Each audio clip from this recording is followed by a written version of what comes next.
Hey everybody, welcome to or welcome back to the That Unhinged YouTube channel.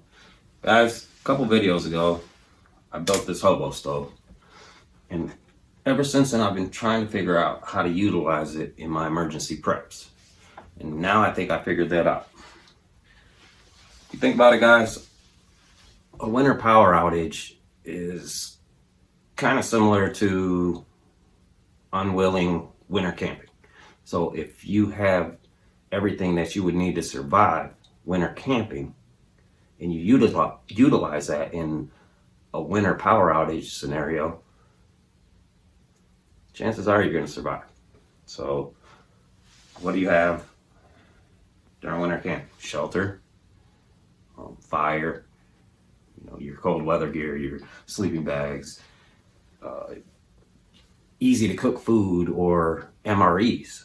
So today, I'm going to show you how to utilize that and not only survive in a winter power outage, but to thrive. Okay, so obviously we can't use this like the hobos used to and burn wood in it inside. So I figured out a way to modernize this and burn denatured alcohol instead. The stuff burns so clean that it doesn't emit any carbon dioxide. Although, still have carbon dioxide detector. Also, guys, this thing doesn't get hot from about here down, but just to be safe, I've got this old fish fryer basket that I'm actually gonna put it in, and it has holes in the sides so it won't deter any of the heat from that sand radiating. And also, I had this old air fryer basket and these bolts that I got out of an old baby changing table that I broke apart, and they got these sleeves that they screw into, and with that I built a grill top that just snaps right on the top of mine. Sometimes, guys, it takes a little imagination and a little resourcefulness, and there you go. So, alright guys, let's get to it. Alright guys, before we fire this thing up, I just kind of want to show you guys my winter emergency power outage setup. So, got my tent set up over here, and when I get ready to go to bed at night, I'll take my hobo stove, put it out, set it in there next to my bed, so I have a way smaller area to radiate that heat. And what I did with the top, instead of putting the rain fly on, is my brother John had gave me this tarp with a reflective side on it, so I put that on there. Now guys, this would be perfect for like me and Angie, and or just me, or just Angie. But if you have more people to keep warm, keep comfortable, keep alive, then this next thing is probably going to be the better idea. But before I show you this, you guys got to promise not to tell Angie, because she would kick my butt if anybody tells her that I did this to our living room. So promise, right now. Okay, so we all built blanket forts, whatever, when we were kids, right? So you have 5 people instead of 1 or 2 to keep warm. Or you don't have access to a tent. You could always do this. That is the bottom of an old tent that I turned into a tarp, and I simply draped it across and gorilla taped it on the back of our couch, and then brought it over and zip tied it to our stand. Now, like I said, don't tell Angie. All right, guys, my initial burn, I would suggest, even if you have a brand new paint can, which I did not, I would suggest you do your initial burn outdoors to burn off any chemicals or oils or anything like that that they might have done during manufacturing. Otherwise, it could be kind of a bad situation. So let's fire this baby up. Guys, burning an open flame like this inside, make sure that you practice extreme caution. You know, don't let the kids be running around it. Don't you get drunk and be running around it, jumping over the fire, because you're probably going to burn your house down. So practice extreme caution. Here we go. There we go. As I burnt this thing for about a half hour the other night, just to do a test run, and this, for burning this for a half hour, the sides emitted heat for about 3 hours.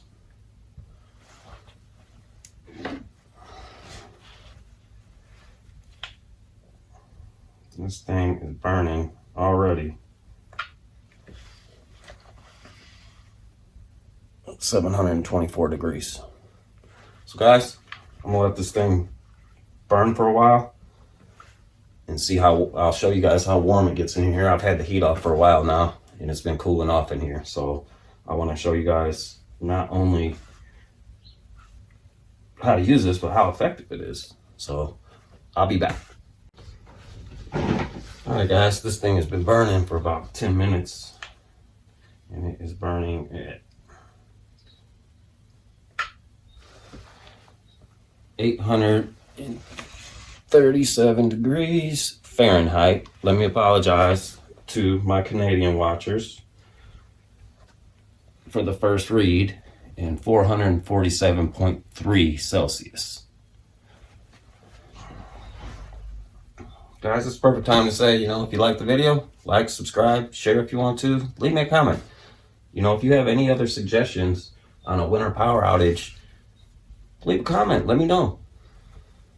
I'd love to hear from you. Guys, it is 75 degrees in here. It's pretty warm.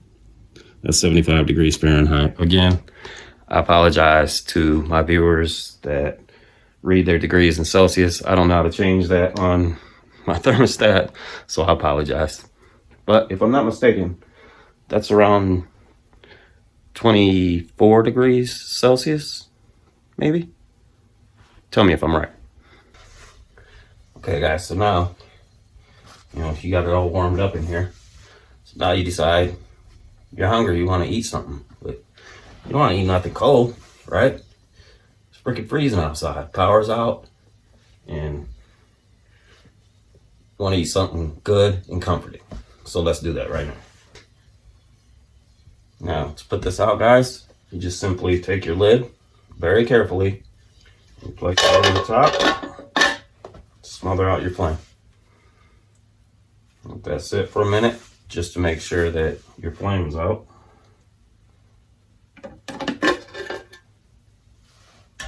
Lid off. Let's install our grill top. Got some needle nose here to help me out so I'm not chancing touching this thing. And that grill is very sturdy, guys. Snaps right on in there. All right, let's get us some water ready to boil and I'll show you what we're gonna cook. All right guys, we got our grill all set up. Got my pan of water here. And what we're gonna make, guys, is we're gonna have some Hereford roast beef and gravy.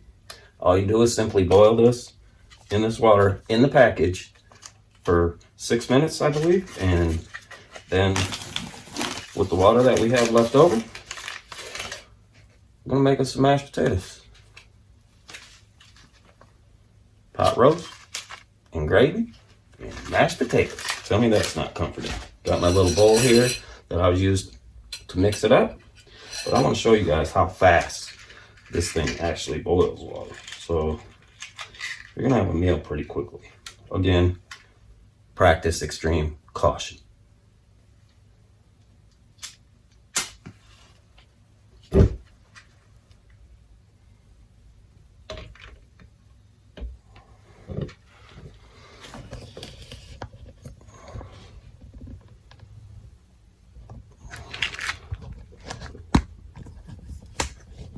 set you guys up so you can see this.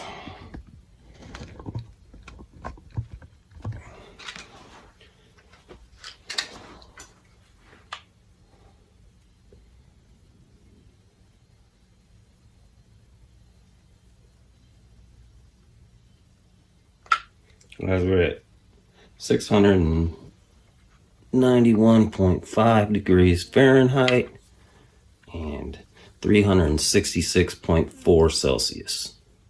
That sucker's emitting some heat.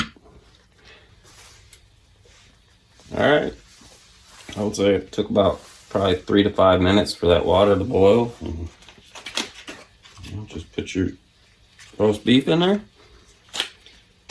Wait for that to get done. Mix your potatoes up. Have you a nice hot meal. Boil you some more water. Have you a nice cup of instant coffee. Guys, this thing's been burning for about 15 minutes and it is 77 degrees in here. So yeah, I would say this thing's pretty effective because, you know, I got all the other doorways closed off. And this is a pretty big room. So I'm pretty pleased with that. All right, guys, so luckily we got our carbon monoxide detector. And we're at 41. Supposedly 70 ppm is kind of a bad level, so I would keep an eye on that and maybe crack a window or patio door like I would do. I would definitely do that. But all right, guys, you know, kind of like winter camping scenario, I would sit here by the fire because there's nothing else to do when the power's out, and relax. And when it's time to go to bed, take this and put my fire out. Whew. Let's see here, guys. Let's see what the side's at. It's been burning for about a half hour and we are at 169.3 degrees Fahrenheit and 76.3 Celsius. That's pretty darn warm. So what I would do, guys, is I would take that in my tent with me, put it next to my little pallet that I built in there, maybe even snuggle right up next to it. Probably have my winter gear on. But right now it's like, what is it? No, it's 79 degrees in here. So I would just take that in there, and if need be, I would snuggle up next to it. And just like camping, when you get cold, so once this thing cools down, get out, relight it, let it warm back up, go back to bed. All right, guys, so before I end the video, it's kind of a safety disclaimer here. You know, the carbon monoxide levels kind of bothered me, and I don't think it was the alcohol that was emitting it. I think it was maybe the paint can or something that didn't get burned out of the paint can. But definitely practice extreme caution if you try this, and keep an eye on that. Do not try this without a carbon monoxide detector. Don't try burning any open flame indoors without a carbon monoxide detector. But the stove itself is very effective and it seems like a very good tool, but that carbon monoxide just really bothered me. So I would have definitely put the flame out at that point and open, at least cracked my patio door to let them levels drop. And when I did put the flame out, the levels did start to drop. So, all right, guys, once again, thank you for watching the video. Hopefully I'll see you on the next one. No matter where you go in life, don't forget where you came from.